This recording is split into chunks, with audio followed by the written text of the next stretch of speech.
Hi everyone, thanks for joining us. Today we are reading from Shaker Light by Robert Peters. Robert Peters, 1924 to 2014, was a prolific poet, critic, scholar, actor, memoirist, playwright who had a PhD in Victorian literature. He taught for many years at UC Irvine. Of the 29 books of poetry Peters wrote, some of them were like Robert Browning's dramatic monologues, but book length. He inhabited the characters, spoke through the characters as he had done in The Blood Countess, Ludwig of Bavaria, The Gift to Be Simple, and Shaker Light. I want to thank Paul Trachtenberg, Robert Peters' partner, for giving us copies of Shaker Light. About Shaker Light, Robert Peters wrote, in this book, I have followed the few outlines, so far as they are known, of Mother Ann Lee's life in America, 1774 to 1784.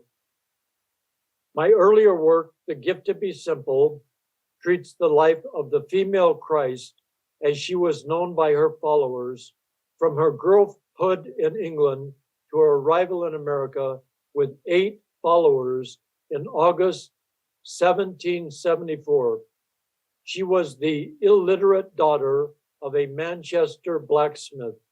Once she had received the call, she commanded that her followers write nothing of her for some 30 years after her death.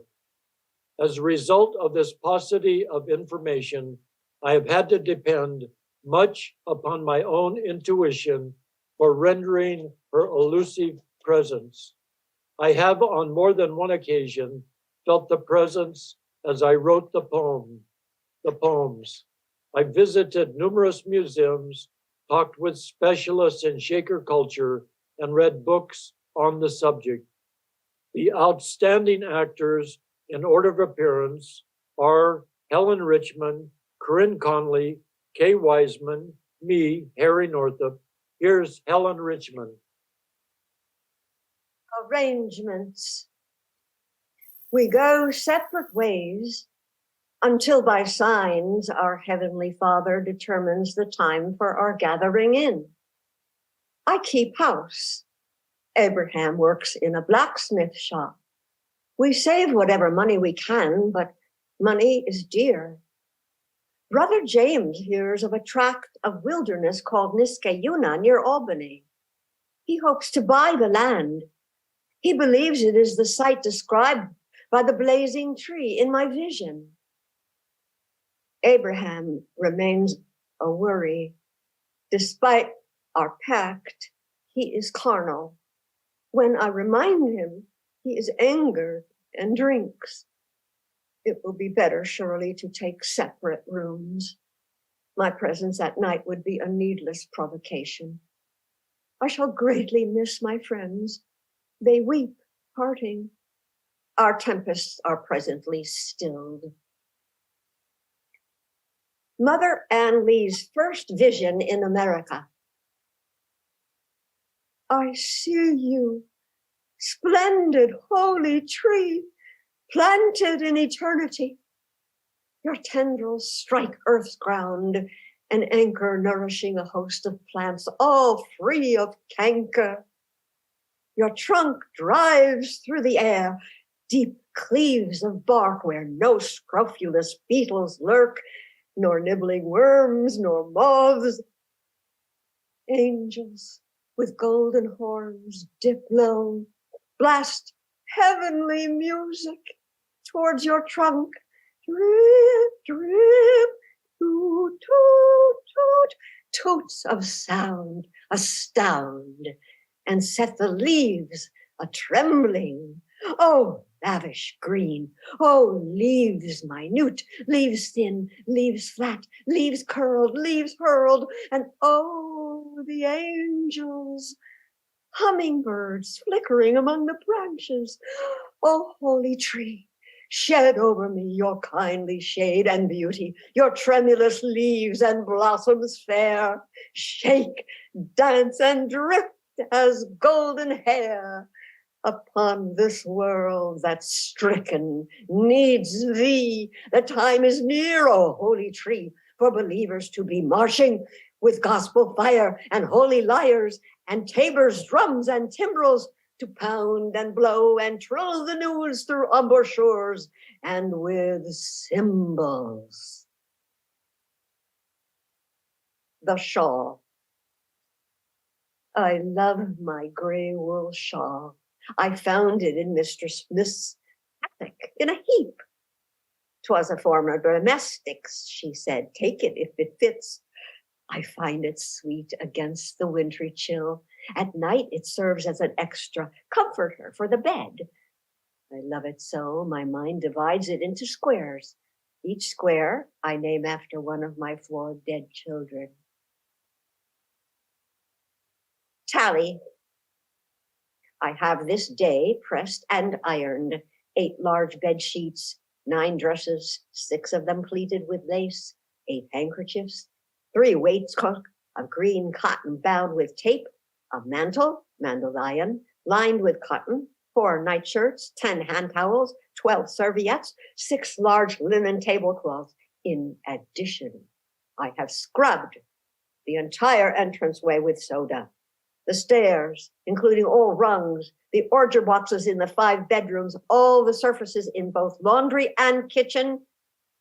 Yet my mistress complains that I am tardy in my tasks. Sunday, we walk to the wharves, whiffs of cloud, sparkling day. The Murrietta rides at anchor where she docked a fortnight ago. She is becalmed. Her masts where the angels rode are blackened fire. I find it hard to see the plank beaten loose by the water, the plank that saved us when the captain threatened to throw us overboard for worshiping on deck. Yes, there it is, the rime on the decks, a flash of sun. A sign reads, "This ship forbids as salvage." 4 vignettes of spring. 1. The Hudson is a gray coat. Tributaries are its sleeves. 4 bodies float therein, men wearing the uniform of the king. 2. Rain driven at obtuse angles. A dozen crows dangle from evergreen boughs. A fair dinner. 3. An Iroquois inspects my blister. He departs, returns with sumac leaves. He chews the leaves and smears the blister. It bursts. The leaves, like columbine, are a splendid anodyne. 4. Pussy willows and catkins, oak buds and daffodils. The robins are here. The meadowlarks are coming. Pussy willows and catkins, oak buds and daffodils. Revolution. Mistress tells of Boston men dumping English tea into the harbor. There's talk of dumping other goods as well. The colonials are for war, mistress says, for revolution. The king's insane and is perdition. The antidote, she claims, though risky, is sedition. Abraham should join the cause. No, I explain, we strive to keep our spirits free, savoring heaven's liberty. Larks and fishes sweep my brain's heart and proscenium. The dirt of Manchester falls. Larks of the English sky, the dace and bream of English streams dissolve in visions. I tamp down colonial sod, am one with God. Skyscape, a wedge of silver, ripped open, then covered, an orb, yea, that at once a seal, round and milky. Indigo clouds flow over the harbor.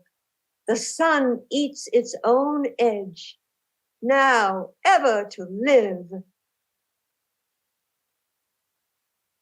cholera. Rumor says that a ship of English troops landing in Boston brings cholera. Some of the crew are dead. A number linger with horribly swollen limbs and bellies. The air is noisome today. Hunger. A kindly woman gives us peas pudding, pickled eggs, and ginger conserve, for we are now both turned from our employment. Mr. Smith contracts another housekeeper, saying she cannot wait until my husband is mended. Master Smith refuses to rehire Abraham on any account, saying he is unreliable, given over as he is to sundry whorings. We are reduced to cadging leaves from vegetable stalls. Visit from Elizabeth. 1. In a large wheat ear, wrapped in mist, an effulgent child appears. An adamantine protecting husk, a scarlet seat in the center of the wheat, an image as of a narthex or a knave. The wheat drifts higher to my table, where I slake my hunger by drinking vinegar and rolling my tongue under. 2. The child steps out upon the table. In the shimmer, I do not see the face. Mother, I am Elizabeth, your daughter, come from heaven to visit you. 3. I place my hand, palm up, fingers opened, near her. Elizabeth, it is indeed no other. Lightly, barefooted, she steps into my hand, the hem of her white gown. She kisses my lips. Peace, peace, she exclaims. Satan is screaming in his flames. Be as a child, mother dear, nor fear the carnal. God's eye is on you, ever near. Sweet is the balm of Gilead. 4. Air weights the room. I think I will be crushed. Air flings me toward the ceiling, spins me around, then sets me down unhurt upon the floor. My child is gone. The weeds I picked are also gone. Plantain, dandelion, and thistle. And in their place, these spirit gifts, arrayed along a cross. A loaf of bread, sliced and spread with butter. A basket of white roses. Spectacles for seeing truth distinctly. A scarlet robe, the length of a finger, embalmed with myrrh and aloes. Small spiced cakes of love. 2 flames of gospel fire. A tiny broom for sweeping out dark corners of the heart. Celestial wine in thimble goblets. A silver chain fastened by the clasp of obedience. My heart sweetens in meditation. Christmas Eve. 1. I promise Abraham he can stay the night. For the babes, he says. 2, both males, were conceived on Christmas Eve. He still suffers for their deaths, cannot accept nor will, yea, that they are in heaven. They stroke my face, he says. Elizabeth is crying. I hear her every night. 2. He brings mistletoe. I found it in the street, a sprig dropped by a wassailor. He embraces me. His breath is sweet, no hint of gin. With care we sit beside the hearth. He rubs my knees. Lass, you're pretty, he says. I'm wearing a fresh blue smock, his favorite color. I stroke the hairs on his hands. I want to kiss his forehead, not a wrinkle there, not a scar. We should live together, lass, he says. Would you like some cider? I would, he says. I bring the glass. He pulls me to his lap. Slabs of ice slide from the roof. The house creaks and settles. 3. In bed, in our warm night shifts, there's a sword between us. Beyond this, we must not roll, nor must I move. Please, lass, let me stroke your hair. There's no harm, surely. My skin glows where he touches it. A needle burns my hand. The burn strikes my brain. He turns, kissing my hair. The moan I make cannot be mine. His hand, I help him, probes my groin. He thrusts his fingers. A flood of wet. The wet is my bleeding.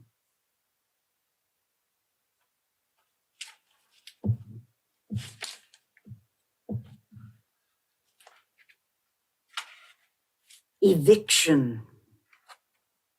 The landlord demands that I quit his premises. I'll stay a fortnight, I declare. I have already paid. I will not leave before then. As of today, the furniture's extra, ma'am. 4 shillings, halfpenny. I cannot pay the extra sum, so I am dispossessed of my tiny room.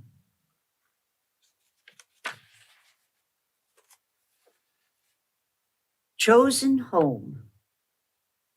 Sumac must be hewn down, and larch, maple and birch, nettles, pine, and grapevine, before we can plant potatoes, squash, and maize. And as the season's early, we hope to grow considerable barley. Dress. My brown dress is of homespun. My kerchief is of muslin. My bonnet is of pasteboard, covered with cotton. My shoes are hand-sewn leather with uppers of linen. My shawl, though threadbare, is worsted woolen. Someday in Jerusalem we shall all be wearing white robes of linen and kerchiefs of soft cambric.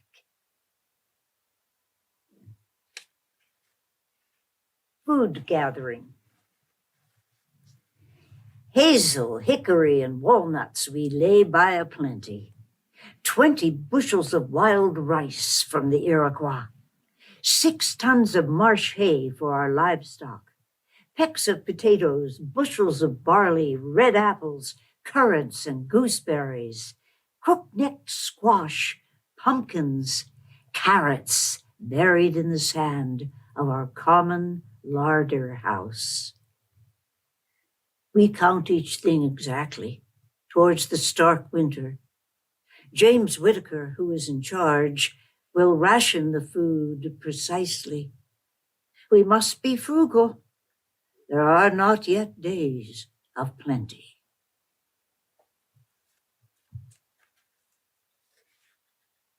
Rugs and moccasins. For your earthen floor, gather cattail reeds of a substantial length and interweave them so that the yanking together is tight. Sew a binding to all edges. If firmly knit, your reed mat will keep out some, albeit not all, the frost this winter. 2. For moccasins, the Iroquois taught me this, take choice corn husks, interwoven, and fashion them to the feet. Similarly, suit the upper part snug to the ankle. These shoes are fine for summer, spring, and fall. In winter, they are comfortable only near the hearth. Angels at their baking. Kunam, kunam, sing the angels at their simple tasks, so cheery. One punches bread, Ka-num, ka-num-num. One peels apples in single pairings. Ka-num-dee-dee. Another wears his wings and makes a hasty pudding. Ka-num, ka-num. Another concocts a tasted partridge pie. Ka-num, ka-num. Oh, celestial angels baking, your sweet concoctions making, bless us as we too our routine chores perform. Each whisk of our spoons, each beat of our ladles, each push of our wrists into dough, meat, or whey, praises our Father, the sweetest confection, who guides our spirits through this joyous day. Canam, canam mio, there fear delay.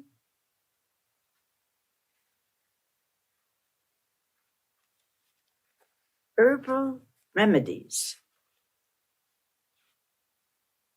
Comfrey roots boiled to a thick mucilage as a poultice relieves sprained tendons. A carrot poultice, nearly cold, or agrimony leaves pounded, relieves putrid wounds and gangrene. Powdered fern root boiled and bear's leaves sprinkled with vinegar, stamped and strained, relieve flat and round worms. For the whites, live chastely, exercise constantly, and never sleep on your back. Also, boil 4 or 5 hollyhock white petals in a pint of milk. Juice of marigold flowers or bruised purslane or daily rubbing with a radish relieves warts. A decoction of yarrow relieves bloody urine. To stop vomiting, slit a large onion across the grain and apply it to the pit of the stomach. Decoctions of mint, followed with a sprinkle of finely powdered rue or ashes from the gross stalks on which red coleworts grow, or poultices of boiled parsnips, relieve malignant ulcers. For viper bite, apply bruised garlic. To prevent snake bite, rub hands in radish juice.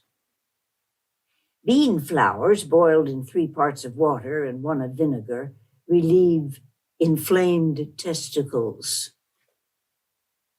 To cure toothache, rub roasted turnip parings hot behind the ear, or put a leaf of betony up the nose, or lay bottled nettles to the cheek, or hold a slice of apple lightly boiled between the teeth. The ashes of burned bread are excellent for cleaning the teeth. For wasp stings, rub the stung part with the bruised leaves of house leek, watercress, or rue. For skin rubbed off, apply pounded helol or a bit of white paper with spittle. For pleurisy, core an apple, fill it up with white frankincense, stop it close with the piece you cut out, roast it in ashes, mash, and eat it.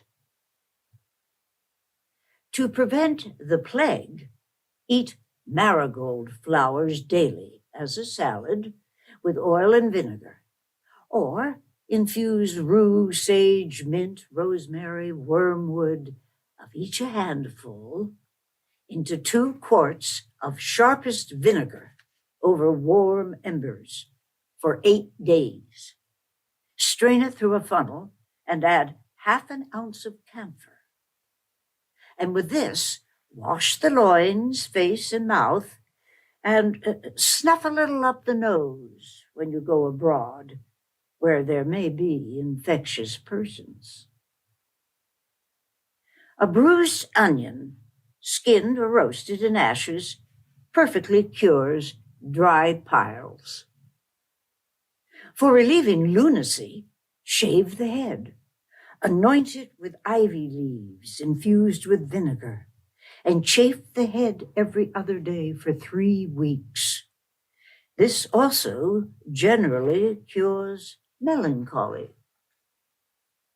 For falling of the fundament, a cloth covered thick with brick dust, or apply a handful of boiled red rose leaves, as hot as can be borne.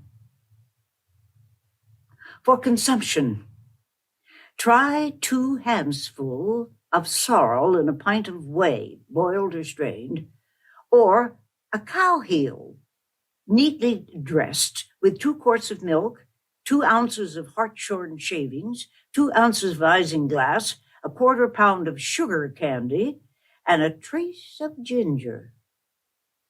Put all these in a pot, in an oven, after the bread is drawn. Let the consumptive live on this concoction. In the last stage of the disease, suck a healthy woman daily. Staples. Rice is needed, as is flour, and tubs of lard, salt, and molasses. 2 hours of sun before the snow resumes. Drifts must be 10 feet deep by now. It takes an hour to thrash to the barn where the cows bray over their scant allotment of hay.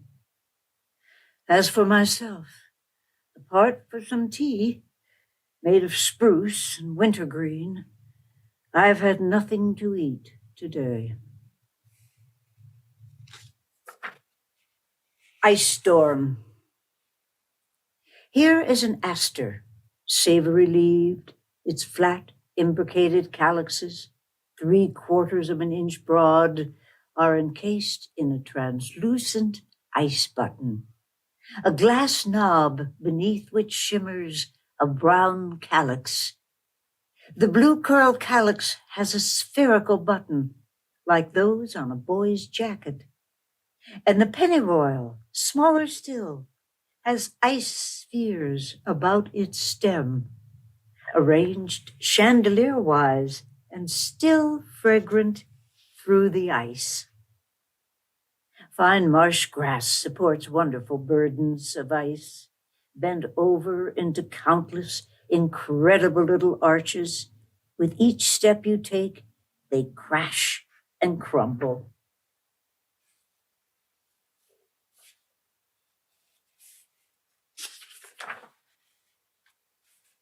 Imprisoned in Poughkeepsie. 1. Imprisoned in Albany and moved to Poughkeepsie when my jailers believe I am an English spy. Through the bars of my cell, I convert numerous persons who have gathered in this yard to hear good gospel news. Yesterday, 200 came to my preaching. 2. My jailers do not beat me, though at times they shove me and withhold my food, saying, "That deer will tame you." My singing, joy, and laughter shame 2 turnkeys who become disciples and thereby lose their jobs. Now they'll labor for me in the forest of Niskayuna for the furtherance of the word in a communal livelihood. 3. Come then, O jailers, take me to new keepers. You may transport my body. You cannot quench my witness or stifle my caroling. And the faithful shall follow me from Albany to Poughkeepsie, or to any spot you deign to set me free again. Come then, jailers, why do you tarry? Shackle my wrists and arms and hurry me to the English.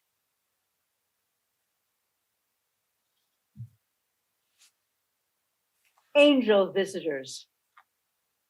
6 angels in samite wearing rubies and carbuncles hover over the field in a row. I am tilling peas and beans. One angel whips the air with his wings.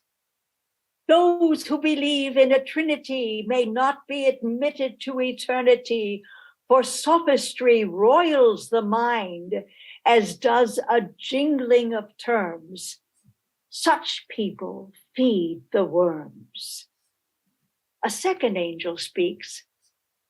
And children are the elect of heaven at their transubstantiation.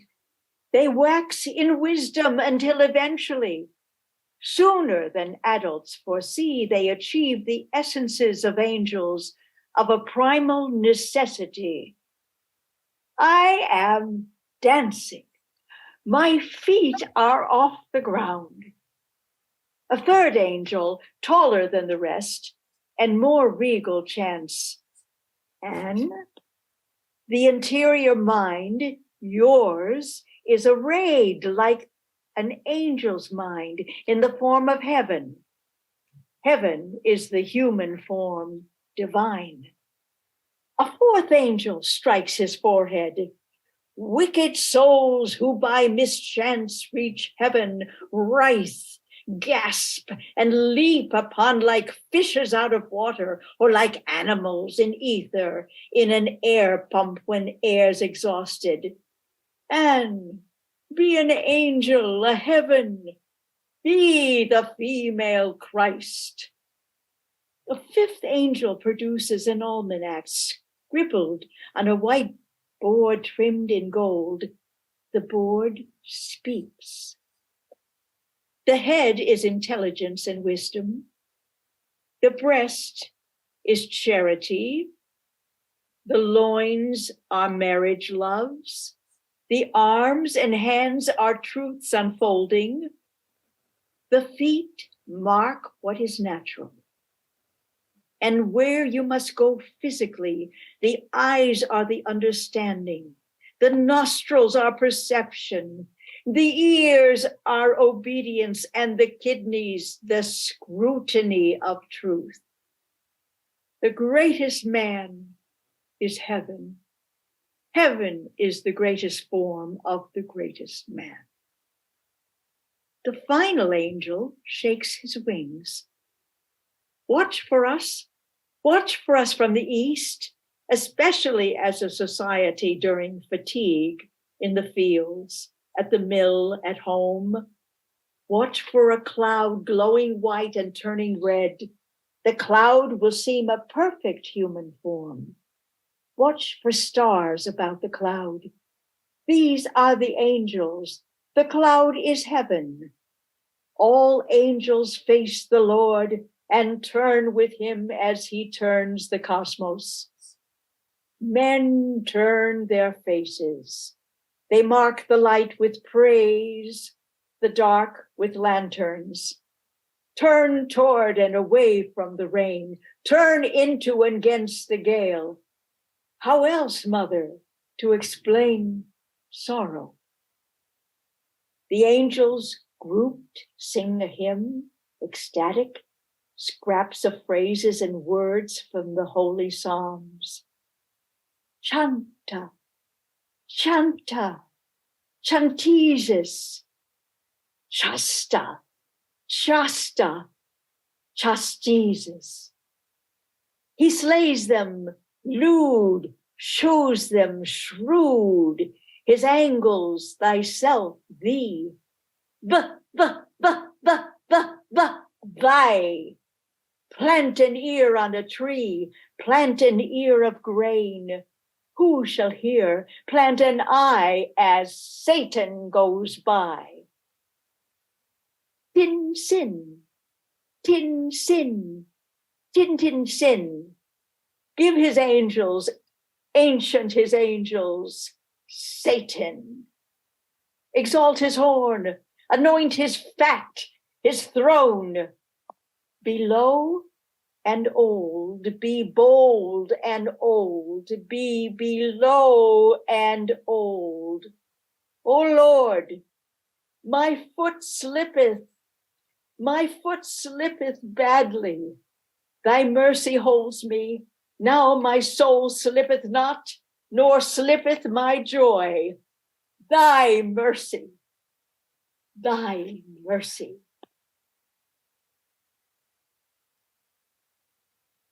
Laboring. We mortify via laboring.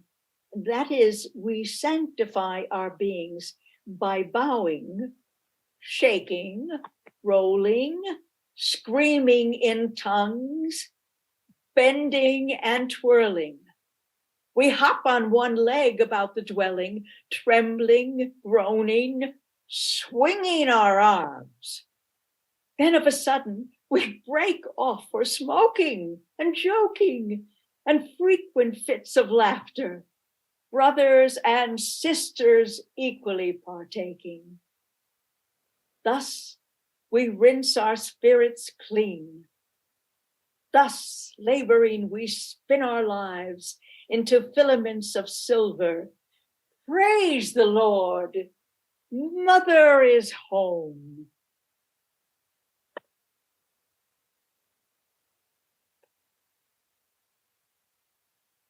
The call. Oh, hearken, believers. The time is auspicious for following the urgings of numerous visitations and going on pilgrimage throughout New England. A faith cannot strengthen, nor God's wisdom grow unless they're annealed in rain, sleet, and snow.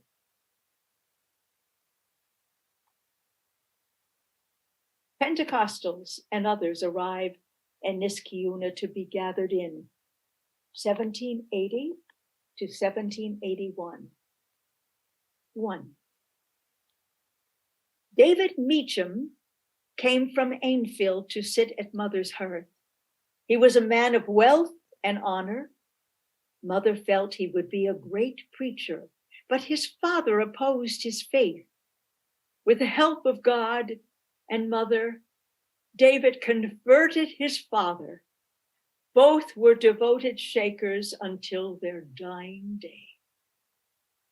2. Samuel Johnson was a preacher of the Presbyterian faith.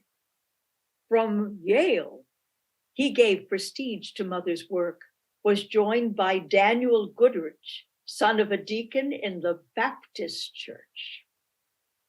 3. John Farrington was a young man with boils on his back, with proof of Mother's wisdom as she described the sins he'd been reluctant to confess. I know all the things you've ever done, John Farrington, and more. They flashed upon my inner mind as you stepped through the door. 4. Ebenezer Cooley saw our mother in a vision before he took the faith. She was a spiritual copy of the woman at Niskayuna, short, thick-set, light, and fair. Her eyes were keen and blue.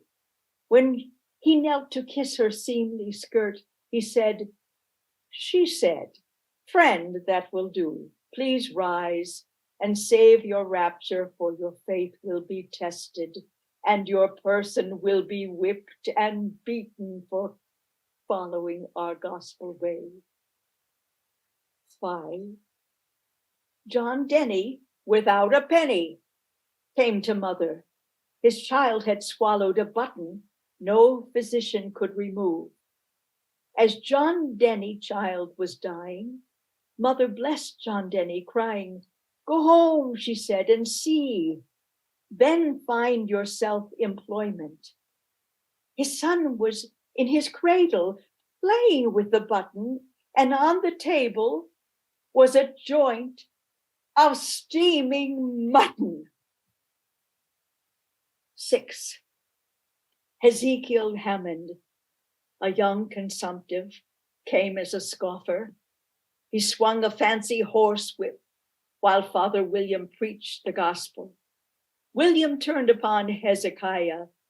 You idle man and irreverent, put down that whip at once. Your lungs are charged with arrogance. Your brain is a feverish mush. God's power struck the young doubter and pinioned his arms as if for an execution. Hammond's consumption faded. His lungs blew fresh, clean air. God's love was in him as he began madly dancing there. 7. Zadok Wright, a royalist, lost his hands at Canterbury, was imprisoned at Albany, heard and believed Mother's prophecy that the colonials would beat the English. He saw the warming blaze of Mother's heavenly lantern and entered the portals of heaven as a staunch believer, newborn. 8. John Cotton, a new lighter, visited James Jewett, a Shaker. After breakfast one morning, whilst the two were talking, John was raised from his chair and spun swiftly round in a rush of sound for the space of an hour. Out of the door he flew, still in sitting position over the stones and the stumps to the shores of Lake Mascoma. Here he hovered, absorbing the view till the spirit whirled him anew and spun him back to the kitchen, to the same brown chair he had sat in. This event, he declared, sealed his fate. He gave up any further journey and settled in Connecticut. 9. Then appeared Esther Brackett, thankful Barse and Mary Knapp, whose daughter reviled Mother as a horrible drunken squaw, an Indian lover. She shook her curls and she said she'd never join that crazy woman's Shakers. Within a week, Miss Hannah Knapp endured a terrible miscarriage. The unblessed fetus was foul with hair and had a loathsome twisted appendage.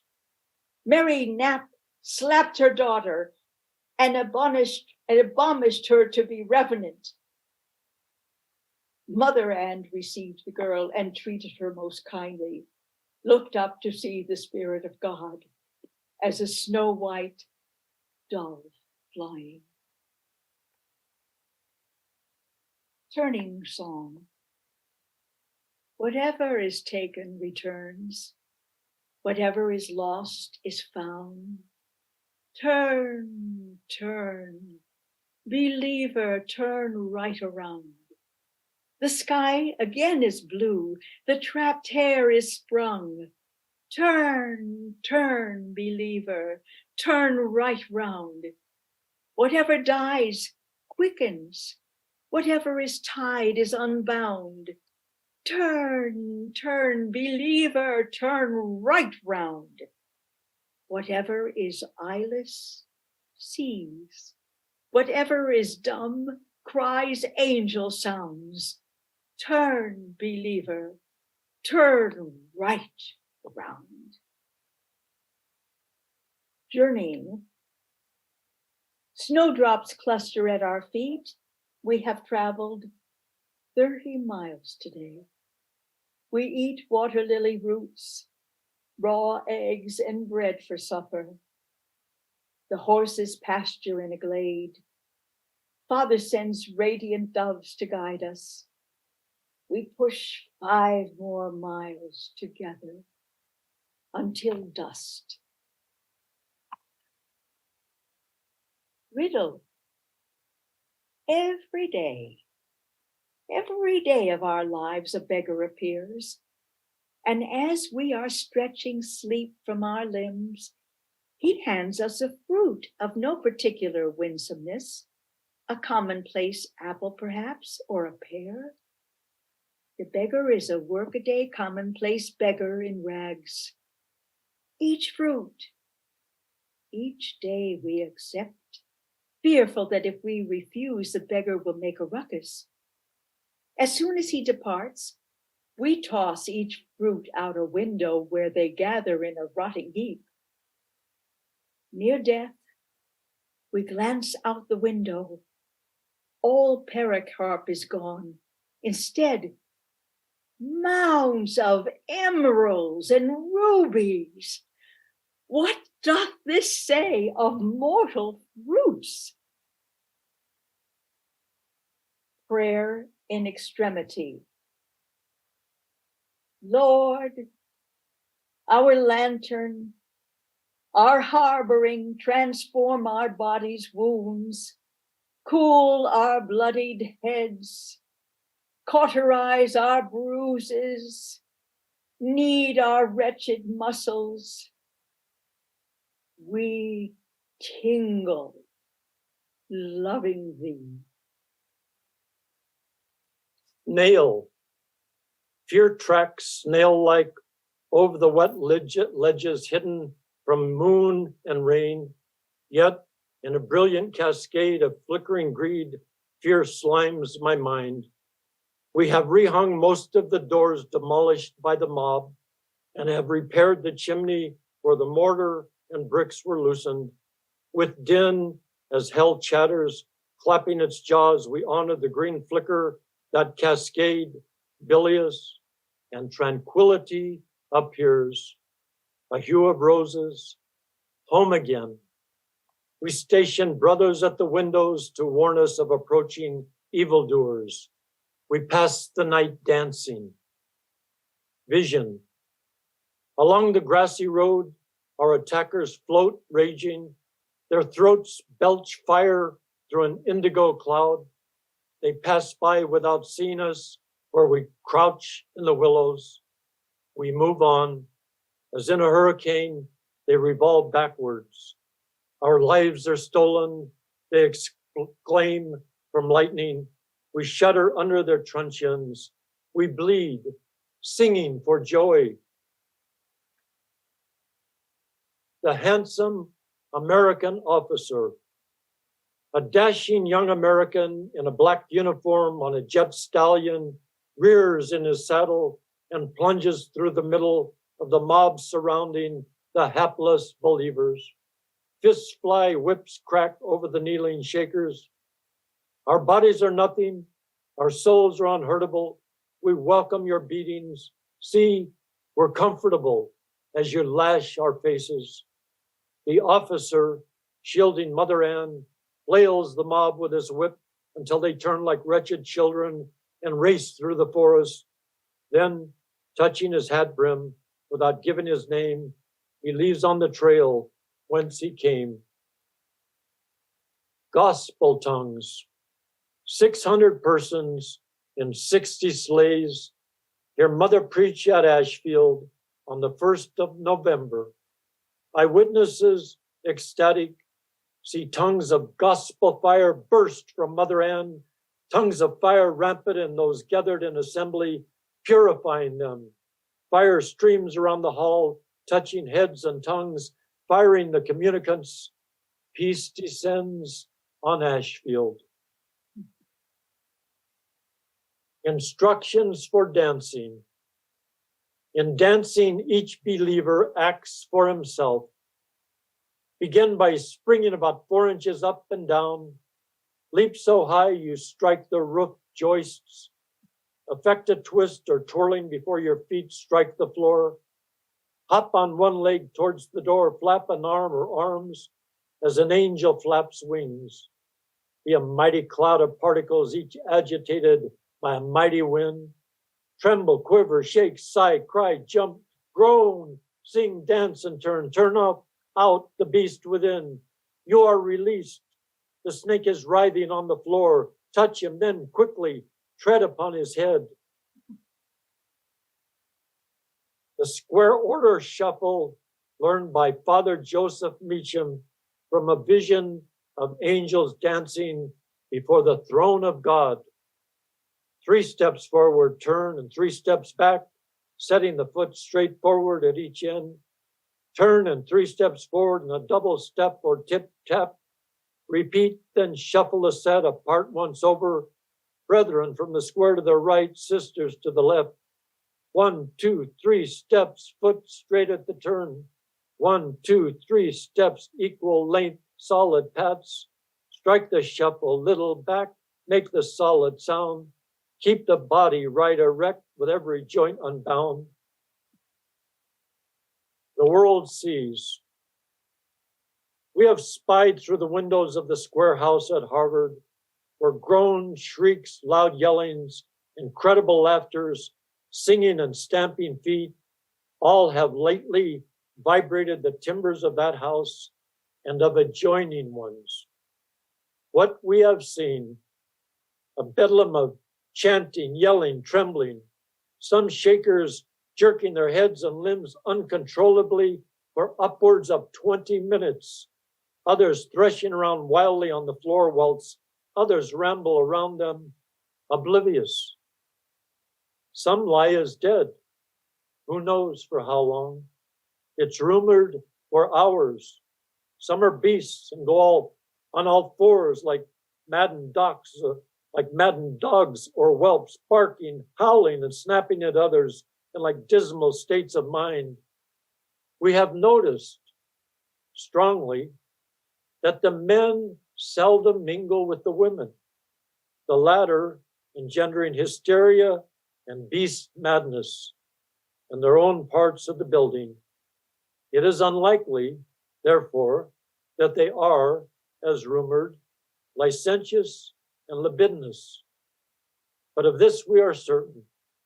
We are dismayed as God-fearing citizens to have such madness in our midst. Certainly their room catarrhs and effluvia let loose upon Harvard will propel the rest of us to early graves. We shall deal with these folks as we must to silence them.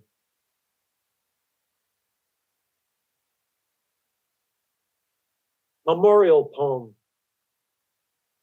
Whence comes this bright celestial light? What cause produces this?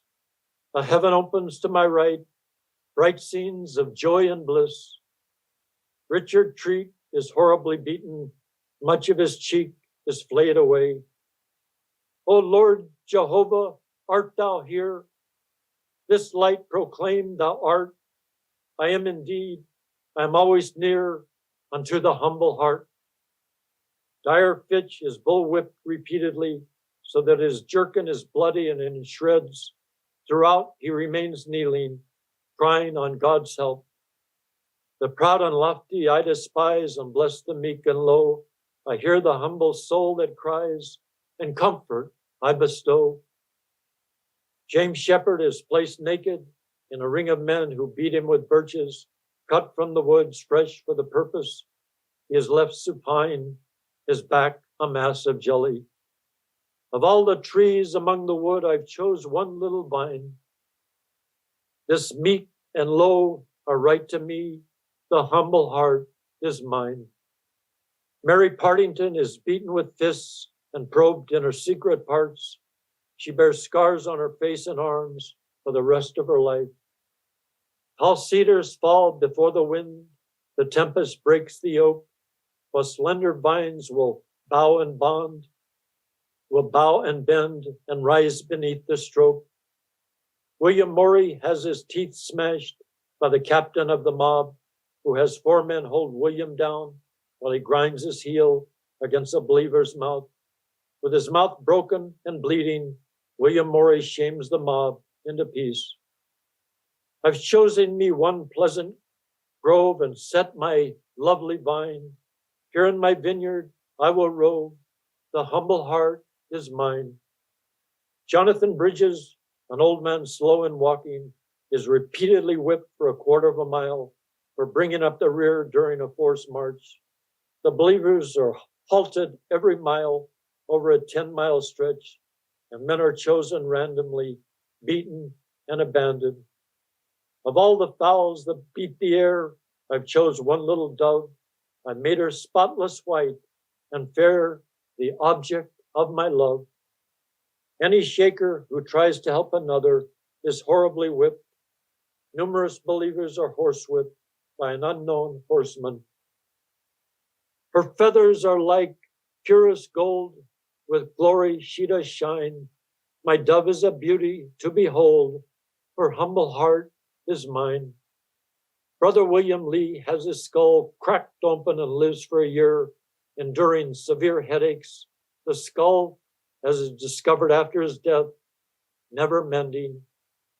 Of all the sects that fill the land, one little band I've chose, and led them forth by my right hand, and placed my love on those.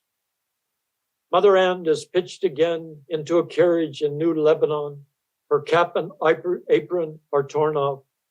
She has dragged 20 rods along a rough street behind a carriage, no mercy being shown. Her flesh is bruised and torn considerably. Her stomach is severely injured, which hastens her death on September 8, 1784, aged 48. She lies beside her brother William in the Shaker Cemetery, Niskayuna, adjoining the Albany Airport.